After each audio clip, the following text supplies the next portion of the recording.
আল্লাহ বলেন কোরআন যদি না শিখো তুমি আর মানুষ থাকতে পারলা না, তুমি কুকুরের চেয়ে নিকৃষ্ট হয়ে গেলা।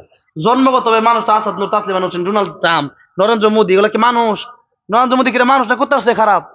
কুত্তার চেয়ে খারাপ, কুত্তা নরেন্দ্র মোদীর চেয়ে বালা, বুঝলেন নাই? এটা মানুষের কুত্তার দাম আছে, দাম নাই। কুত্তাও জান্নাতে যাবে, আসহাবে কাফের কুত্তা কই যাবে? জান্নাতে যাবে। আর নরেন্দ্র মোদী কই যাবে? এমনি যদি এই অবস্থা যদি মারা যায় জাহান্নামে যাবে। তাহলে নরেন্দ্র মোদী যে কুত্তা বালা, আসহাবে কাফের কুকুরটা কোথায় যাবে? জান্নাতে যাবে। সূরা কাহফে আসহাবে কাহফের ঘটনা আসছে। তাহলে এই কুকুর যদি জান্নাতে যায়, মানুষ হয়ে যদি আমি আপনি জাহান্নামে যাই, তো কুকুর কি আমার চেয়ে ভালো না? বলেন।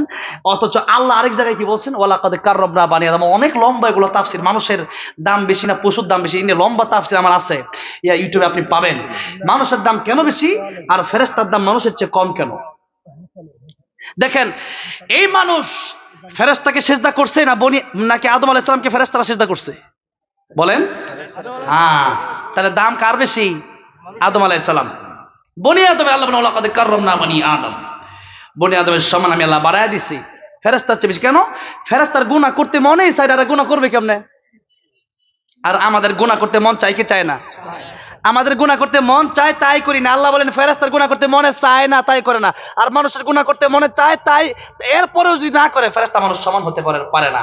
এই শীতের সময় কষ্ট লাগে, তারপরে ফজর নামাজের সময় যায়। আর ফেরেশতা তো কষ্টই নেই, ইবাদত করতে তাদের মজাই লাগে। আর আমাদের কষ্ট লাগে, এরপরে যদি ইবাদত করি। আল্লাহ বলেন মানুষ ফেরেশতার চেয়ে দামি। সুবহানাল্লাহ। আল্লাহ বলেন ফেরেশতার চেয়ে দামি। আল্লাহ বলেন কেন? কোরআন যদি তোমার ভিতর থাকে, তুমি যদি আল্লাহর ইবাদত করতে পারো, তাইলে তুমি ফেরেশতার চেয়ে দামি। আর যদি আল্লাহর ইবাদত না করতে পারো, যদি কোরআন না শিখো, তাহলে তুমি কিন্তু কুকুরের চেয়ে নিকৃষ্ট হয়ে যাবা। কথাটা বুঝে আসছে? আল্লাহর সাথে সম্পর্ক যার সেই দামি, আর আল্লাহর সাথে সম্পর্ক যার নাই সে দামি না। এবার আসলে আল্লাহ রাব্বুল আলামিন বলেন কোরআন যদি তুমি শেখো, তাহলে তুমি মানুষের মতো মানুষ হতে পারবা। কোরআন শরীফ শেখার প্রথম কথা এবার আমি বলবো। কোরআন শরীফ তাফসীর পরের কথা, আগে কোরআন শরীফ সহি শুদ্ধ করে পড়া দরকার আছে না নাই? নামাজ ভঙ্গের কারণ কয়টা? 19টা। কিয়ামতের ময়দানে সর্বপ্রথম কিসের হিসাব হবে? নামাজের হিসাব। এখন নামাজের হিসাব যদি আপনি দিতে গিয়ে ধরা খান যে আল্লাহ কোরআন শরীফ শুদ্ধ করি নাই, আপনি সবচেয়ে বড় বিপদে পড়বেন। নবী বলেন নামাজের হিসাব দিতে গিয়ে যে ব্যক্তি ধরা খাবে, সে ব্যক্তি সব জায়গায় ধরা খাবে। এই জন্য কোরআন সহি শুদ্ধ করে শেখার দরকার আছে না নাই? নাইলে নামাজ হবে না। নামাজ পড়তে পারেন, নামাজ হবে না। আপনারা বললাম আপনি এই ক্ষেতটা কোবাবেন, 500 টাকা দেবো। আপনি এই ক্ষেত না কোবাই আপনি ওই খেতে গেছেন কোবানোর জন্য, আপনার মালিক টাকা দিবে? উল্টা ওই জমির মালিক এসে বলবেন ক্ষেত কোবাইলে কিনা জরিমানা দিয়ে, জরিমানা ঠিক না বেঠিক? এই জন্য জাগা মতো যদি না কাজ করে অন্য জায়গায় কাজ করেন, তাহলে কিন্তু ভুল হবে। ভুল করে কষ্ট করলে কোনো লাভ নাই। আপনারা একজন প্রাইভেট কার ভাড়া করছে, ভাই আমার ঢাকা নিয়ে যান। আপনি ঢাকা না নিয়ে একজন রংপুর নিয়ে গেলেন, বেটা বলবে এই মিয়া কিসের ভাড়া দেবো, তুমি ঢাকা না নিয়ে যাবা, যখন ঠিক না ঠিক? তা আপনারা বলছে কোরআন শরীফ শুদ্ধ করার জন্য, আপনি বলেন কোরআন শরীফ শুদ্ধ করার দরকার, শুধু নামাজ পড়লে হবে না। কোরআন শরীফ আগে শুদ্ধ করার দরকার আছে না নাই? নামাজও শুদ্ধ পড়া নামাজ ভঙ্গের প্রথম কারণ। এই জন্য নামাজ তেলাওয়াত শুদ্ধ করবেন তো ইনশাআল্লাহ। এই মাদ্রাসায় হুজুর আছে না? হুজুর আছেন এখানে? একটা বয়স্ক কোরআন শিক্ষা করবেন। কি করবেন? একটা বয়স্ক কোরআন শিক্ষা করবেন। রাজি আছেন না নাই? হ্যাঁ, এগুলো হুজুরকে গিয়ে হাদিয়া দিবেন। হুজুর নেন হাদিয়া, একটা বয়স্ক শিক্ষা করলেন, আমরা কোরআন শরীফ শিখবো। ইংলিশ মাস্টার এরা দেয় 2000-3000 টাকা বেতন, আর মাঝে হুজুর 200 টাকা দেয়। এবারে 3 মাস 6 মাস বাকি, যেরকম ঠিক না ঠিক? মোহাব্বতটা কই? এই জন্য কোরআন শরীফ সহি শুদ্ধ করে পড়ার দরকার আছে না নাই? এবার আসেন, কোরআন শিখলে 4টা জায়গায় লাভ হবে। এই কথা বলি আজকে আলোচনা 5 মিনিটের ভিতরে শেষ করে দেবো। কয়টা জায়গায় লাভ? যেমন কয়টা জায়গায় লাভ? 4টা। 1 নম্বর লাভ হলো দুনিয়াতে, 2 নম্বর লাভ হলো মৃত্যুর সময়, 3 নম্বর লাভ হলো কবরে, 4 নম্বর লাভ হলো কিয়ামতের ময়দানে। 4 নম্বর লাভ কোথায়? ওটা সবচেয়ে বড় বিপদের জায়গা। কত বিপদ আসুক না আসুক জানি না, কিন্তু সবচেয়ে বড় বিপদ তিন জায়গায়। জোরে বলেন কয় জায়গায়? একটা হলো মরণের সময়, একটা কোন জায়গায়? মরণের সময়, আরেকটা হলো কবরে, আরেকটা কোথায়? কবর, আরেকটা হলো হাসরের ময়দান, আরেকটা কোথায়? হাসরের ময়দান। তাহলে কোরআন যদি কেউ শিখে, তাহলে দুনিয়ার লাভটা কোন জায়গায়? দুনিয়াতে মানুষ অসভ্য থাকবে না, সভ্য হয়ে যাবে। কারণ মানুষ জানে যে আমার পুলিশ আর্মি মিডিয়া এগুলা না দেখলেও দেখা যায় অনেক সময় মানুষ ভুল কাজ করে, চুরি করে, ডাকাতি করে, সুদ খায়, ঘুষ খায়, কিন্তু তখন চিন্তা করবে যে আমার কোরআন তো আল্লাহই শিক্ষা দিয়েছে যে কিয়ামতের ময়দানে বিচার হবে। এই শিক্ষার কারণে সে ব্যক্তি সভ্য হয়ে যাবে, ভালো মানুষ হয়ে যাবে, চুরি করবে না, ডাকাতি করবে না, সুদ খাবে না, ঘুষ খাবে না, একজন সভ্য প্রকৃত গুণগত মানুষ হবে। ঠিক না ঠিক? 2 নম্বর কথা, ঈমানের সময় যারা কোরআন শিখবে, আমল করবে, তাদের মৃত্যুর সময় ঈমান নসিব হবে। 3 নম্বর, কবরে যাওয়ার পরে একটা ছোট্ট একটা ঘটনা বলি। আমি ঘটনা লম্বা করে আমি বলার ইচ্ছা আমার নাই, বলিও না, কারণ অনেক বক্তা আছে ঘটনা একটা শুরু করছে, ওটা যে শুরু করছে ওটা 10টায়, ওটা পরে একটা সময় গিয়ে এক ঘটনা শেষ, বাট ঘটনা সে ওয়াজও শেষ। আপনি আমার সারা রাত বয়াত হয়ে দেন, ওয়াজ শেষ হয়, ওয়াজ শেষ হয় নাকি? দেখেন, কথা হইলো ঘটনা একটা দিয়ে শেষ করবেন, ঘটনা আপনি বলেন 5-10 মিনিট শেষ করেন ওইটা, এরপর কোরআন তাফসিরে ঢুকেন, বিভিন্ন কথা বলেন, অন্য আয়াত থেকে কথা বলেন, আয়াতের তাফসিরে যান।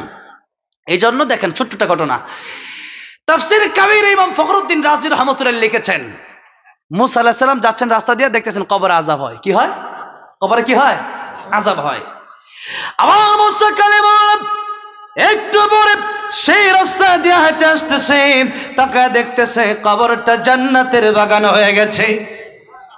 মুসা আলাইহিস সালাম জিজ্ঞাসা করলেন, কবরবাসী, এই কবর কেন জান্নাতের বাগান হলো, একটু কি আমার বলবা? কবর ডেকে বলল, আমার একটা এতিম সন্তান পৃথিবীতে ছিল, এই তো আজকে বড় হলো, তার মা আজকে তাকে মাদ্রাসায় ভর্তি করে দিয়েছে। কোথায় ভর্তি করছে? মাদ্রাসায়। আর মাদ্রাসার শিক্ষার প্রথম শিক্ষাই হলো, যারা পড়েন বিসমিল্লাহির রহমানির রহিম, পড়েন বিসমিল্লাহির রহমানির রহিম। আমার আল্লাহ ডেকে বলেন, এই কবরে আর আযাব হতে পারে না, এই লোকের সন্তান মাদ্রাসায় আজকে ভর্তি হয়েছে, কায়দা পড়বে, বিসমিল্লাহির রহমানির রহিম বলে শুরু করছে, আমি আল্লাহর রহমান রহিম বলে ডাক দিছি, এই লোকের কবরে আর আযাব হতে পারে না, আমি আল্লাহ তার কবরকে জান্নাতের বাগান বানিয়ে দিলাম। এতটুকু একটু বোঝার চেষ্টা করেন, বুঝছেন? একটা মানুষ মারা গেছে, তার এতিম সন্তানটা কায়দা পড়বে বিসমিল্লাহির রহমানির রহিম, একটা আয়াত পড়লো, তার বাবার কবর আযাব যদি আল্লাহ মাফ করতে পারে, আপনার সন্তানকে যদি আপনি মাদ্রাসায় দেন, এই সন্তান যদি 30 পারা কোরআনের হাফেজ হয়, এই সন্তান যদি আলেম হয়, তাহলে কি আপনার কবরের আযাব আল্লাহ মাফ করবে না?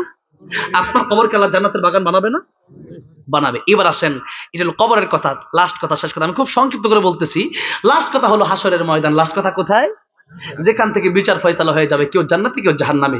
সেদিন আল্লাহ রাব্বুল আলামিন বলবেন, ও আলেমেরা, আজকে তোমরা আলাদা হয়ে যাও, তোমরা আলাদা হয়ে, তোমাদেরকে আমি কোরআন হাদিস শিখার জন্য তৌফিক এই জন্য দিয়েছিলাম, কারণ তোমাদেরকে আমি আল্লাহ রাব্বুল আলামিন জান্নাতে দিতে চাই। কোথায় দিতে চাই?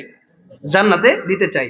তাই আমি আল্লাহ তোমাদেরকে কোরআন হাদিস শিখার তৌফিক দিয়েছিলাম, তোমরা আলেম আলাদা দাঁড়াও, লাইন ধরে জান্নাতের ভিতরে চলে যাও। সুবহানাল্লাহ। নবীজি বলেন, যখন আলেম জান্নাতে যাবে, তখন একটা হাদিস শরীফ নবীজি বর্ণনা করেছেন, কুন আলিমান আও মুতাআল্লিমান আও মুস্তামিআন আও মুহিব্বান লা তাকুন খামিসান ফাতাহলিক। হয়তো আলেম হও, নয়তো আলেমের ছাত্র হও, নয়তো তাদের কথা শুনো, তাও যদি না পড়ো, আলেমকে মোহাব্বত করবা, আলেমকে ঘৃণা করবা না। লা তাকুন খামিসান ফাতাহলিক, আলেমকে যদি তোমরা ঘৃণা করো, খাসিরাত দুনিয়া ওয়াল আখিরা, দুনিয়াও ধ্বংস, আখিরাতও ধ্বংস হয়ে যাবে। এই জন্য আলেমকে যারা ঘৃণা করছে, এরা বাংলাদেশে থাকতে পারে নাই।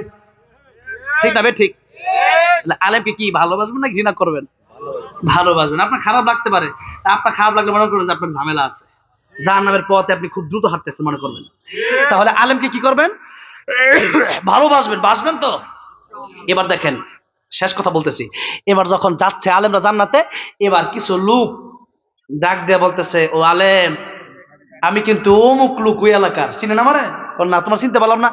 আপনার আমি একদিন 1 গ্লাস পানি পান করাইছিলাম, আপনার আমি মোহাব্বত করি। কোন সুবহানাল্লাহ।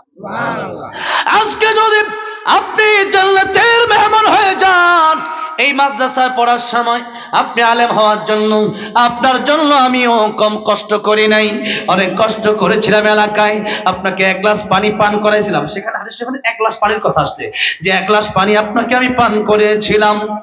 এই জন্য আজকে কি আল্লাহর কাছে আপনি একটু সুপারিশ করতে পারেন না?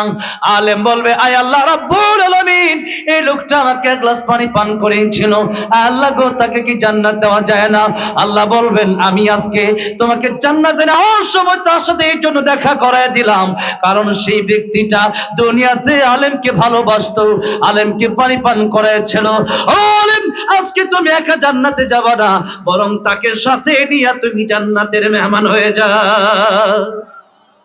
তাহলে কিয়ামতের ময়দানে 1 গ্লাস পানি পান করানোর কারণে যদি জান্নাতে যাওয়া যায়, আজকের এই মাহফিলে আলেমকে মোহাব্বত করে আমরা 1,000 টাকা 2,000 টাকা যদি এই মাদ্রাসার জন্য দান করি, তাহলে কি আমরা আল্লাহ খুশি হবে না?